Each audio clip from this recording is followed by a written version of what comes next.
What if the most dangerous weapon in this entire war isn't a long-range missile, a hypersonic weapon, a heavy tank, or an advanced drone? What if that weapon is simply a folder of top-secret documents sitting quietly inside a filing cabinet in a Kyiv office building? And what if that weapon has already reached deeper into the heart of Russia, into Moscow itself, than anyone in the Kremlin ever imagined possible? To understand the sheer depth of this story, we have to start with a single morning in Moscow, a moment that reveals everything about how far this conflict has traveled. On December 22, 2025, a car bomb detonates beneath a vehicle on Yasenova Street in southern Moscow, right next to an ordinary residential apartment block. Inside was Lieutenant General Fen Sarov, head of the Operational Training Directorate of Russia's General Staff. He was the man responsible for overseeing combat training for Russia's entire war effort in Ukraine. Sarov, a heavily decorated officer who had previously led Russian operations in Syria, died from his injuries at the scene.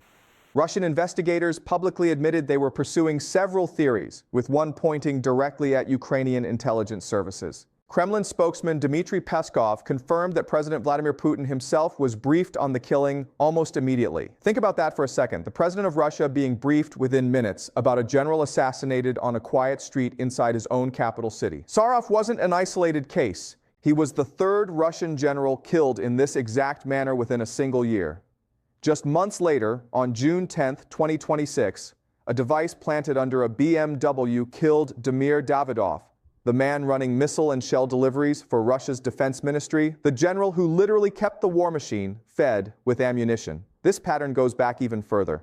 On December 17, 2024, Lieutenant General Igor Kyrylo, head of Russia's radiological, chemical, and biological defense forces, walked out of an apartment building just 7 kilometers from the Kremlin. A booby-trapped electric scooter exploded, killing him instantly. Ukraine's security service, the SBU, publicly claimed responsibility. For years, Russia told its people a simple story. The war was happening somewhere else, on someone else's land, and Moscow was untouchable. That narrative died on a quiet street just minutes from Red Square. To understand how Ukraine built the ability to reach that deep into Russia's capital, we have to go back to a moment when Ukraine's intelligence services weren't feared by anyone. They were barely functioning. Rewind to 2014. Russia had just seized Crimea and the war in the Donbass was ignited. Ukraine's security service, the SBU, wasn't just weak, it was compromised from the inside. On April 6, 2014, a crowd stormed the SBU headquarters in Luhansk. Within hours, the entire armory was emptied out, handing rifles, grenades, and explosives directly to Russian-backed insurgents. The details were bizarre. Elite counterterrorism officers inside were ordered to surrender their service pistols, the weapon stores were rigged with fake mines, and nearby garrisons holding 12,000 troops sent zero reinforcements.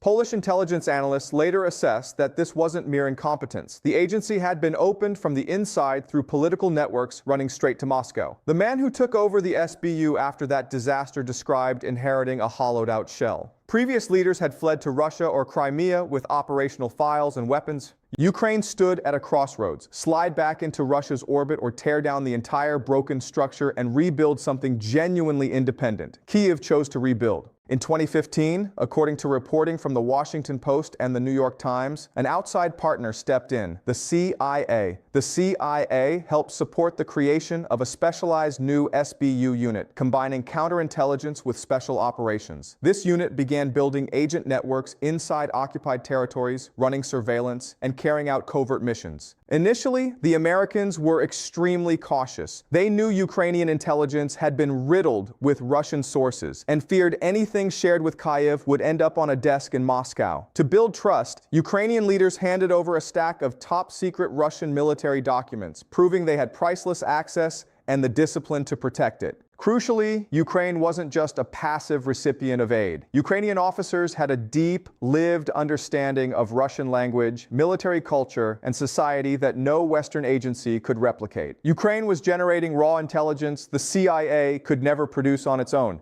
In exchange, the CIA gained unprecedented windows into Russian decision-making, helping establish Russian involvement in the 2014 downing of Flight MH17 and identifying operatives behind election interference. By the time Russia launched its full-scale invasion in February 2022, this partnership had grown to include roughly a dozen secret forward bases along the Russian border. Ukrainian officers were generating so much raw intelligence that the CIA's Kyiv station couldn't fully process it all.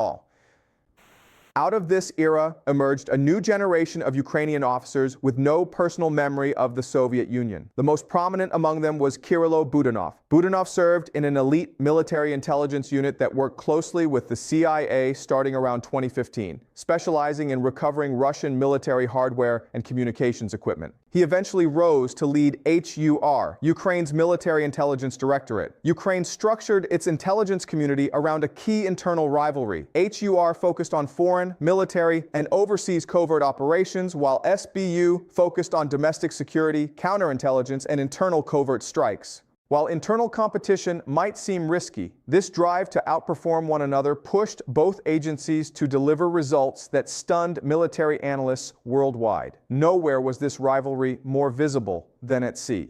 When Russia invaded in 2022, Ukraine had virtually no navy left. On paper, Russia completely dominated the Black Sea. But in April 2022, the flagship of Russia's Black Sea Fleet, the cruiser Moskva, was struck by 2 Ukrainian Neptune missiles and sank, the first Russian flagship lost in combat since 1905. To pressure a Russian navy that subsequently retreated to safer distances, Ukraine turned to unprecedented innovation.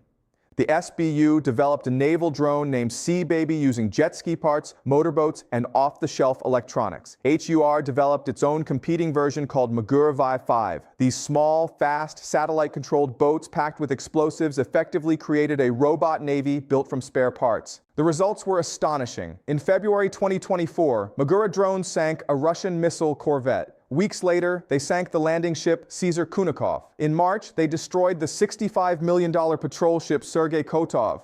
By March 2024, Ukraine had sunk or disabled roughly 1/3 of Russia's Black Sea Fleet, forcing the remaining ships to retreat hundreds of kilometers east to Novorossiysk. In late 2024, a Magura drone armed with anti-air missiles even shot down 2 Russian Mi-8 helicopters, followed by Su-30 fighter jets the next spring. The first time in naval history, a sea drone destroyed military aircraft in combat. The naval victory was only one thread of a far wider covert strategy. To understand the full scope of this campaign, we have to look back at dry land, at the silent, targeted strikes that eventually reached men like General Kyrylo and General Sarov. That single assassination in December 2024 was just one entry in a long, quiet ledger, where many earlier operations were never officially claimed by anyone. In August 2022, a car bomb near Moscow killed Daria Dugina, the daughter of a prominent Russian nationalist ideologue. In the spring of 2023, a bomb hidden inside a small statuette detonated in a St. Petersburg cafe, killing pro-Kremlin military blogger Vladlen Tatarsky. Russian authorities initially blamed a local activist, but later intelligence revealed the entire operation was orchestrated by Ukrainian intelligence, using the activist as an unwitting tool. It was a chilling realization for Moscow. Ukrainian services had learned to turn Russian citizens themselves into tools against the Russian state. As the war progressed, the targets climbed higher up the Russian chain of command.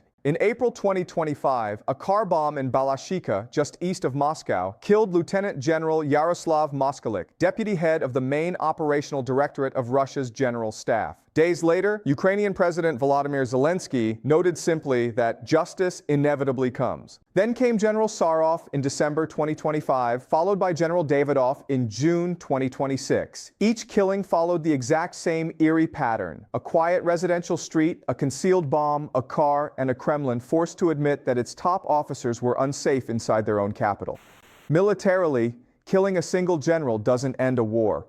But the logic underneath is brutal and practical. Every single strike sends a message to every officer wearing a Russian uniform. A desk in Moscow is not a safe place to plan a war against Ukraine. It forces Russia's security services to spend vast time and resources hunting for internal leaks and guarding their own personnel instead of focusing on the front lines. Targeted assassinations also set the stage for some of the biggest conventional battleground surprises of the war. Intelligence networks inside occupied territories fed precise targeting data back to Kyiv. When Ukraine shocked the world in August 2024 by pushing across the border into Russia's Kursk region, the first seizure of Russian soil by a foreign army since World War II, it was reconnaissance gathered by these same services that revealed how thin Russian defenses actually were. All of these capabilities culminated in early June 2025 in a massive, breathtaking operation known as Operation Spiderweb. In what was later revealed to be an 18-month-long secret operation, Ukrainian operatives spent over a year smuggling drones and launch equipment deep into Russian territory. They hid the equipment inside wooden cabins designed to look like ordinary prefabricated homes mounted on the backs of trucks. On the day of the attack, the roofs of those cabins slid open simultaneously across multiple staging points near major Russian air bases. One target sat at Belaya in eastern Siberia, more than 4,000 kilometers from Ukraine's border. Swarms of drones poured out, striking Tu-95 and Tu-22 M3 strategic bombers, the very aircraft Russia used to rain cruise missiles down on Ukrainian cities, and among the few capable of carrying nuclear weapons. The SBU initially reported that 41 aircraft were hit, wiping out roughly a third of Russia's strategic cruise missile fleet.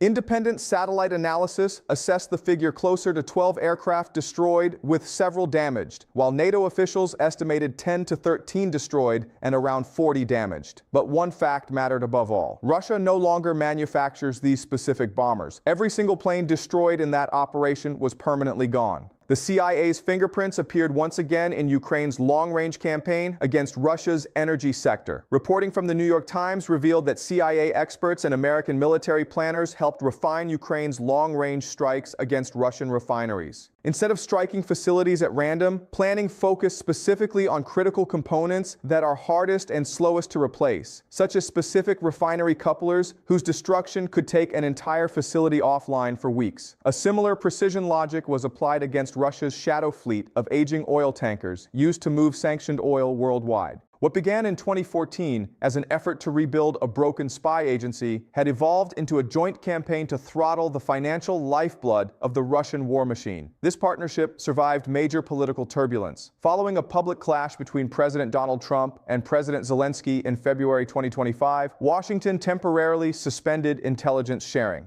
For a moment, it appeared the CIA-SBU alliance might end. However, the pause was short-lived, and full cooperation was restored by March 2025. The mutual dependence was too strong. Ukraine needed American technical support and satellite intelligence, but the CIA needed Ukrainian operatives embedded deep inside Russia in ways no Western agency could ever achieve on its own. For years, Vladimir Putin's core narrative rested on the idea that Russia was an untouchable superpower whose security services could destabilize Ukraine at will. Over the past decade, that balance quietly and decisively flipped. Ukraine didn't just survive an invasion, it turned its darkest, most compromised moment in 2014 into the foundation for one of the most effective covert campaigns in modern history.